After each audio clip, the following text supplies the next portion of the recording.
आज की वीडियो में हम डिस्कस करेंगे ऐसे डिक्टेटर के बारे में जिसका कंपैरिजन हिटलर से किया जाता है।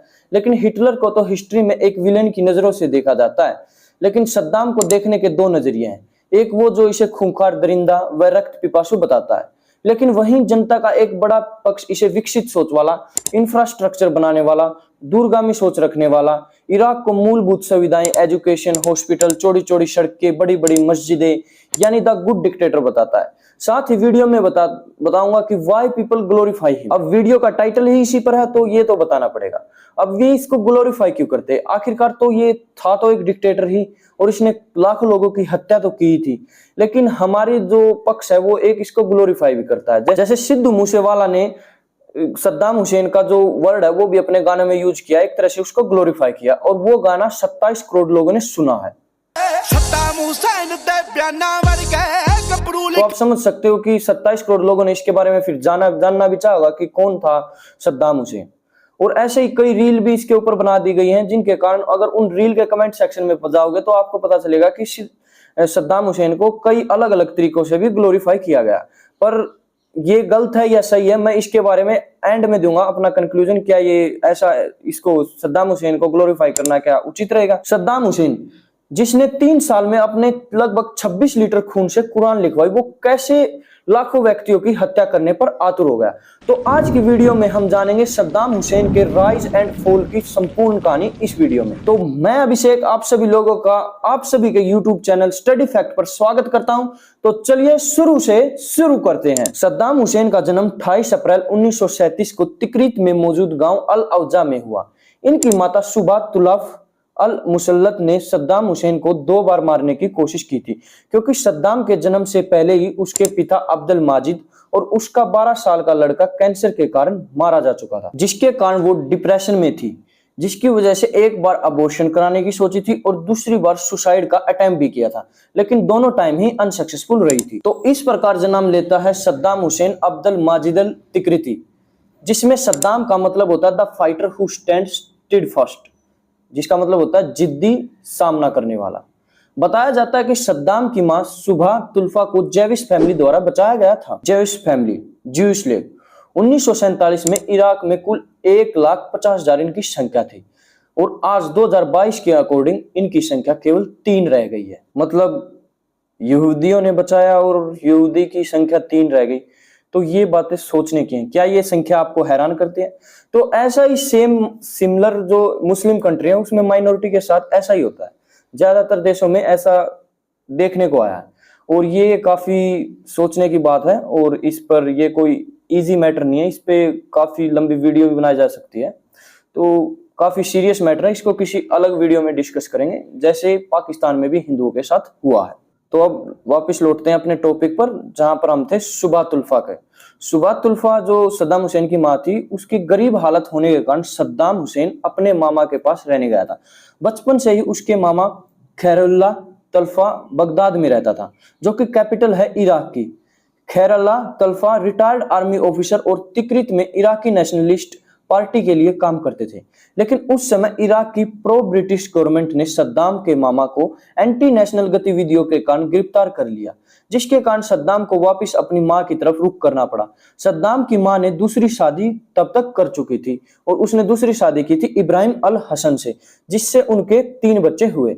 सद्दाम के सौतेले बाप सद्दाम के साथ बुरा व्यवहार करते थे, वो उन्हें नींद में उठाकर भी कई बार पीटते थे। वैसे रेगुलर पिटाई तो चलती रहती थी। सद्दाम के मामा को 10 साल बाद रिहा कर दिया जाता है, तो फिर सद्दाम अपने मामा के पास रहने चला जाता है। सद्दाम पर अपने मामा का असर बहुत ज्यादा पड़ता है, और बताते हैं कि उसने अर्ली टाइम से ही, यानी कि बहुत पहले ही क्राइम की दुनिया में प्रवेश कर लिया था। और वॉयलेंस से तो उसका पहले पुराना ही नाता रहा, क्योंकि उसके सौतेले बाप भी तो उसकी पिटाई करते थे, और ऐसे इन्वायरमेंट में जब बच्चा रहेगा तो उसके दिमाग पर आप सोच ही सकते हो क्या असर रहेगा। और गरीबी में उसने जीवन यापन किया था। सद्दाम ने इराकी लॉ स्कूल में एडमिशन लिया था, लेकिन एट द एज ऑफ 20 यानी 1957 में 3 साल की डिग्री को बीच में ही ड्रॉप आउट कर दिया था, क्योंकि वो सद्दाम ने रिवॉल्यूशनरी पार्टी, पान अरब बाथ पार्टी को ज्वाइन किया था, क्योंकि इसके मामा इस पार्टी के बहुत बड़े समर्थक थे। बाथ पार्टी के ज्यादा समर्थक सीरिया में थे, क्योंकि ये आइडियोलॉजी सीरिया से ही चली थी। इस पार्टी का मानना था कि वो एक यूनाइटेड अरब स्टेट बनाएंगे, यानी कि समझे नहीं आप? यानी ना कोई ईरान होगा ना कोई इराक होगा, सब एक होंगे, यानी एक इस्लामिक राष्ट्र होगा।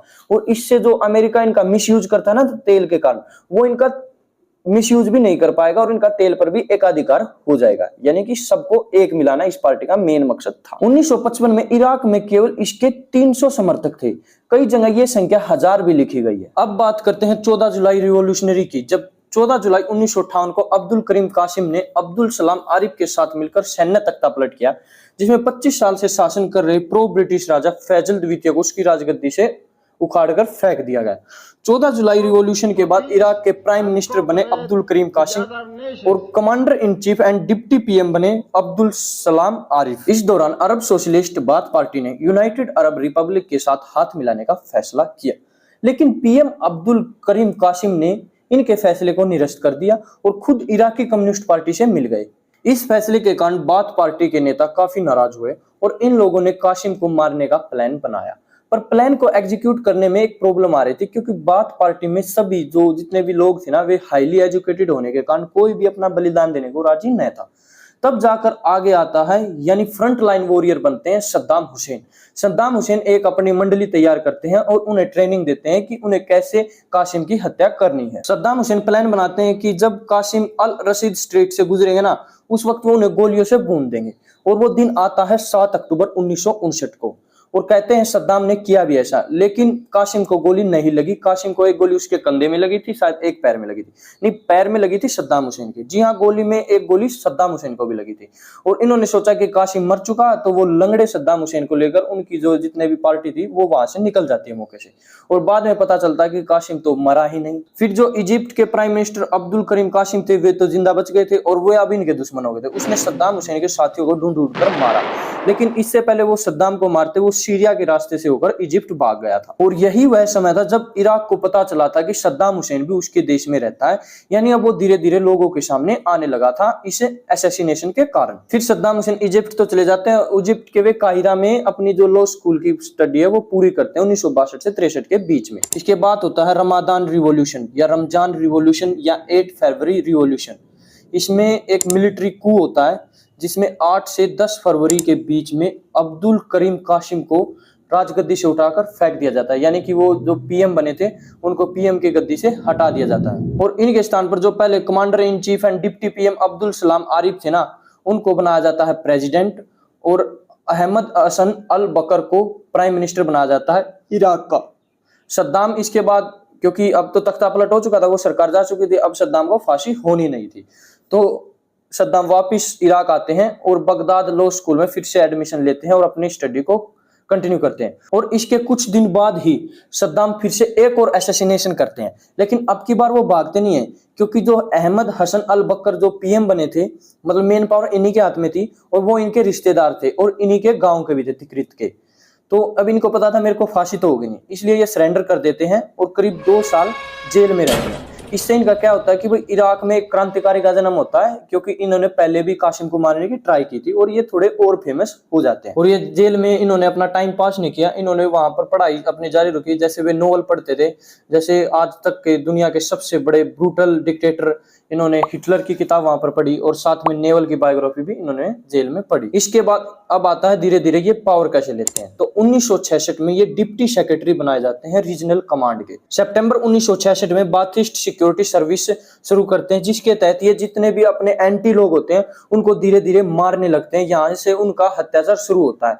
बताया जाता है कि इन्होंने जो इनके एंटी थे, दुश्मन थे, उनको काफी ब्रूटल तरीके से आज मारा था, जैसे उनके नाखून उखाड़ना, बाल को उखाड़ देना, ऐसे काफी ब्रूटल सजाएं उनको देनी यहीं से शुरू कर दी थी। अब जुलाई 1968 में जो अब्दुल सलाम आरिफ को जो इन्होंने पीएम बनाया था ना, अब वो उनको हटा देते हैं और खुद पीएम बनते हैं, यानी प्रेसिडेंट बनते हैं अहमद हसन अल बकर। यानी अब सारी सत्ता अहमद अल हसन बकर के हाथ में आ चुकी थी और सद्दाम हुसैन को डिप्टी चेयरमैन और वाइस प्रेसिडेंट बनाया जाता है। अब शुरू होता है 1960 से 1970 का दशक, जो कहा जाता है, या 80 भी लगा लो, 80 तक कहते हैं कि इराक का गोल्डन पीरियड शुरू होता है। यानी अब यहाँ पर दिन दुगनी रात चौगुनी प्रगति इराक की होनी शुरू हो जाती है। इसलिए तो सद्दाम हुसैन की कई जगह पर पॉपुलैरिटी भी देखने मिलती है। अब ये वही गोल्डन 20 साल रहेंगे जिसमें सद्दाम हुसैन काफी नाम कमाते हैं। सद्दाम के वाइस प्रेसिडेंट बनते ही उनके सामने काफी सारी चुनौतियां थी, जैसे अरब की कुर्द से लड़ाई, नोमैड्स की पीजेंट से लड़ाई, ट्राइबल चेयरमैन की मर्चेंट से और शिया की सुन्नी से। हालांकि आपको बता दें कि सद्दाम सुन्नी मुसलमान था और सुन्नी के साथ साथ कट्टरता उसे अपने मामा से मिली थी, क्योंकि उसके मामा सुन्नी के सारे प्रिंसिपल बड़ी दृढ़ता से फॉलो किया करते थे और इनका असर बचपन से ही सद्दाम पर पड़ा था। हालांकि सद्दाम ने अपने मामा खैरुल्लाह तलफा की बेटी साजिदा तलफा से पहली शादी की थी, जिससे उसके 5 बच्चे थे। ये एक अरेंज मैरिज थी, क्योंकि मुसलमानों में अपनी बुआ, मौसी, मामा की लड़की से शादी करना आम बात होती है। इसके विपरीत हिंदू तो ऐसा सोच भी नहीं सकते, और मुझे तो लगता है कुछ हिंदुओं को तो अभी ही पता चला होगा। खैरुल्लाह तलफा को सद्दाम ने बगदाद का मेयर भी बनाया था, लेकिन करप्शन के कारण उसको हटाना पड़ा था। तो हम कहां पे थे? हम थे सद्दाम के रिफॉर्म्स पे, शिया के सुन्नी वाले, अरब के कुर्द वाले, नोमैड्स के पीजेंट्स वाले। तो इसको नहीं है सद्दाम ने बड़ी आसानी से दबाए रखा, यानी उसके टाइम पे इतना कुछ बड़ा झगड़ा इनके बीच में हुआ नहीं। सद्दाम ने 1 जून 1972 से इराक के तेल में रिफॉर्म करने शुरू किए और उसने इनका राष्ट्रीयकरण, नेशनलाइज किया। इसका मतलब इनकी सीधी देखरेख सरकार करेगी, इनका रेट तय करना, कितना तेल निकालना है, कितना नहीं निकालना, यानी simply not in private hand. मतलब ये जो राष्ट्रीयकरण का मतलब होता है कि ये प्राइवेट नहीं रहेगा, ये अब सरकार की संपत्ति हो जाएगी यहाँ पे। इसके बाद 1973 में आए ऑयल क्राइसिस के कारण जब पूरा विश्व जूझ रहा था, तब इराक ने इससे बहुत फायदा कमाया और बहुत ज्यादा पैसे भी कमाए। तेल से आया पैसा उसने आर्मी में यूज किया और उसकी आर्मी उस समय की 4थे नंबर की सबसे पावरफुल आर्मी बन गई थी। उसने अपनी जनता को फ्री हॉस्पिटल दिए और फ्री एजुकेशन दी। ये चीजें फ्री देना उसके लिए काफी फायदेमंद और उसकी लोकप्रियता काफी बढ़ी।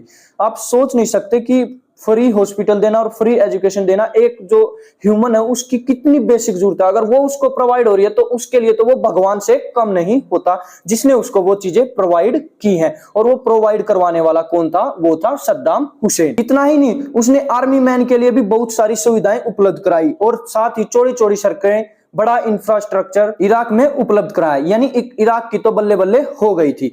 और बताया जाता है कि आज के समय यानी 1980 का जो उसका दशक था ना, से लेकर 2024 तक देखे तो केवल 10% ही आगे बढ़ा है। यानी जो पहले सद्दाम हुसैन ने इंफ्रास्ट्रक्चर बना दिया, लेकिन आज के समय की जो सरकार है ना, वो इतना नहीं कर पाई जितना सद्दाम ने किया है। और इतना सब कुछ अपने देश के लिए करने के कारण सद्दाम हुसैन को यूनेस्को ने अवार्ड भी दिया था। लेकिन इस विकास के दौर में भी इसका हैवानी चेहरा छुपा नहीं था, क्योंकि इसने 27 जनवरी 1969 को 14 व्यक्तियों को फांसी केवल इसलिए चढ़वा दिया था कि वे अमेरिका के लिए इसके देश में जासूसी कर रहे थे। इन 14 लोगों में से 9 लोग जैविश और 3 लोग मुस्लिम और 2 क्रिश्चियन बताए जाते हैं। और बताया जाता है कि 9 यहूदियों को फांसी देने के कारण उसकी जो जनता थी ना, वो इसके साथ चल दी थी।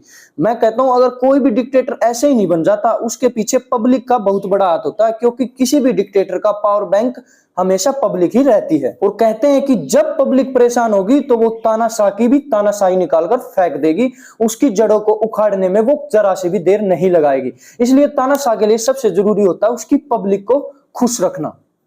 अगर उसकी पब्लिक खुश रहेगी, उसका शासन उतने ही देर तक चलेगा। सद्दाम के साथ भी बिल्कुल ऐसा भी था, आपको आगे जाकर चलकर पता लग जाएगा। और पब्लिक में लगातार बढ़ती सद्दाम हुसैन की लोकप्रियता अहमद हसन अल बकर के लिए अच्छी साबित नहीं हुई और सद्दाम हुसैन ने उसको सत्ता से उखाड़कर फेंक दिया। और 16 जुलाई 1979 को सद्दाम हुसैन बनते हैं इराक के प्रेसिडेंट, द सुप्रीम पावर। और सुप्रीम पावर बनते ही बाथ पार्टी की उसने 22 जुलाई, लगभग 1 हफ्ते बाद एक बैठक बुलाई, जिसमें टोटल 250 मेंबर बताए जाते हैं।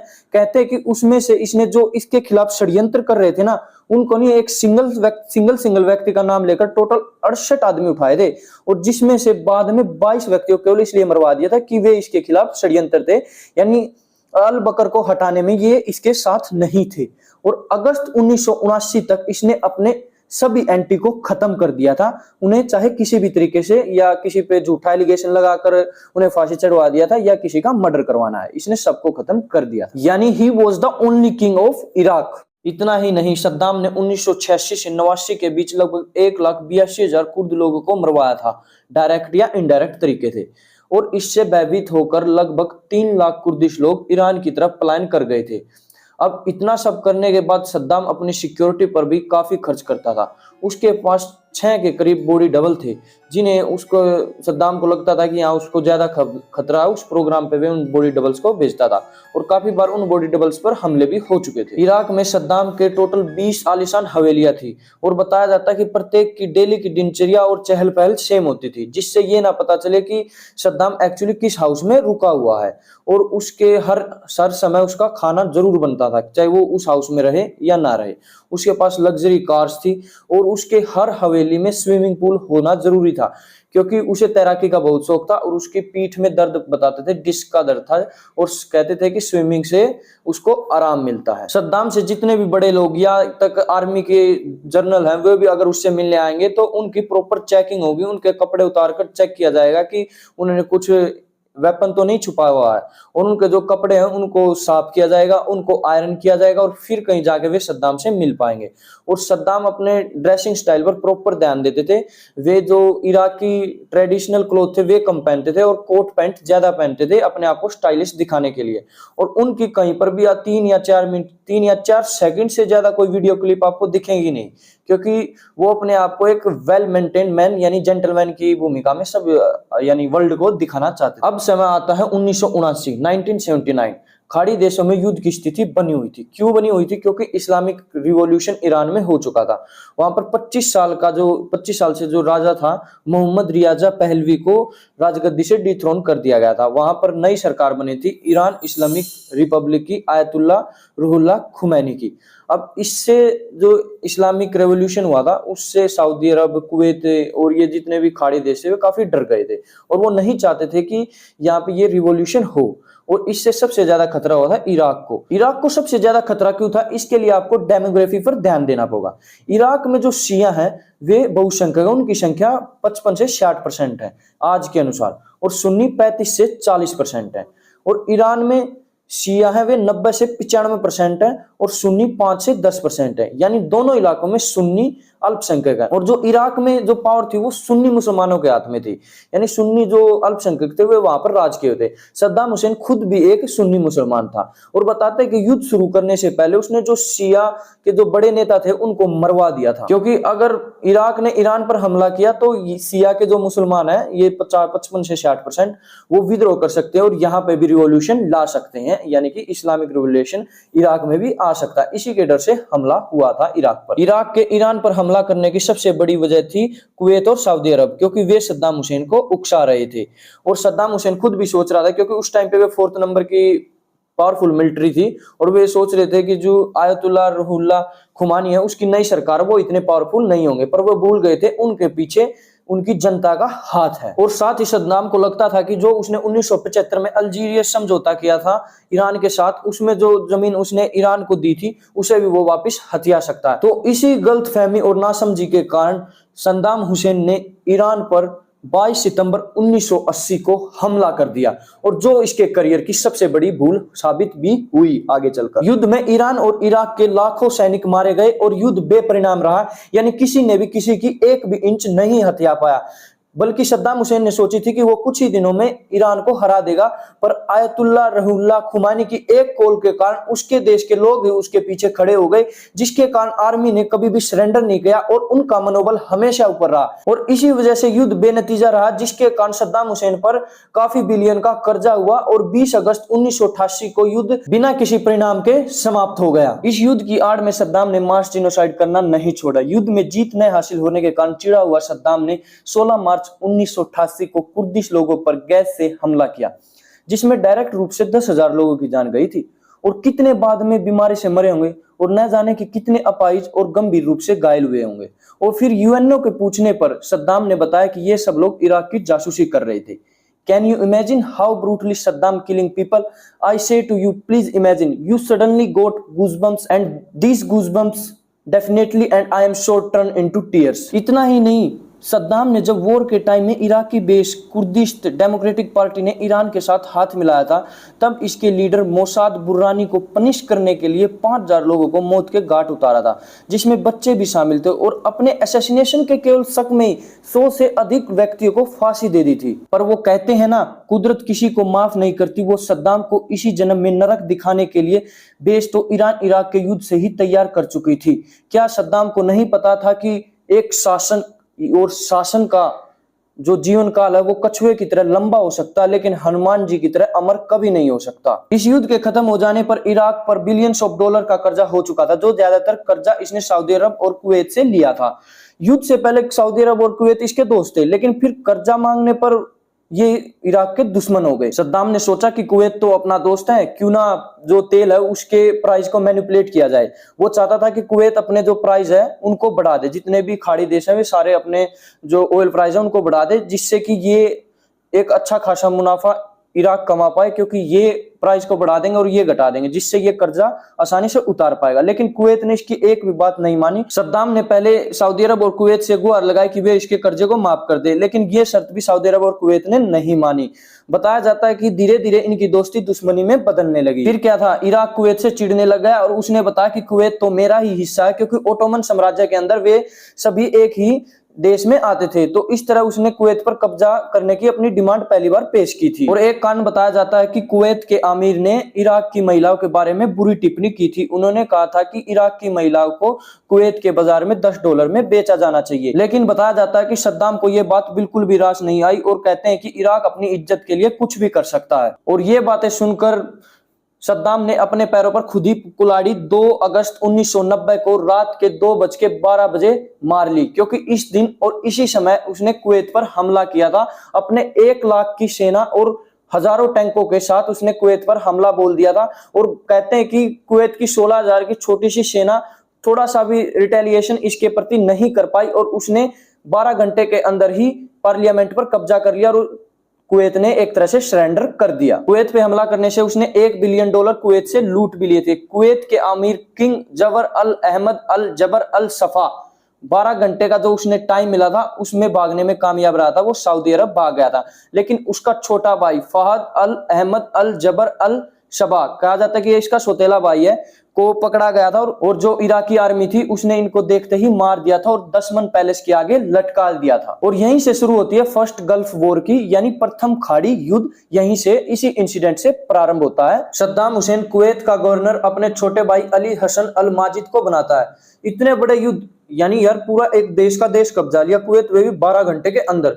इतना बड़ा युद्ध होने के बाद भी अमेरिका के जो राष्ट्रपति थे जॉर्ज एच.डब्ल्यू. बुश इराक पर हमला करना नहीं चाहते थे, किंतु उस समय ब्रिटेन की जो पीएम थी वो वहां पर गई हुई थी। मार्गरेट थैचर के समझाने पर वो माने थे। यूएनओ ने सद्दाम हुसैन को 15 जनवरी की डेडलाइन दी थी कि आप इस डेडलाइन तक अपनी जो सेना है उसको वापस बुला ले और हम आपको छोड़ देंगे, लेकिन सद्दाम हुसैन नहीं माने। जो इसका नाम है ना ऑपरेशन डेजर्ट शील्ड, ये इसमें पूरी कहानी बताता है कि इसमें क्या करना था, शील्ड देनी थी, यानी कि जो इराक है वो और आगे हमला ना कर पाए।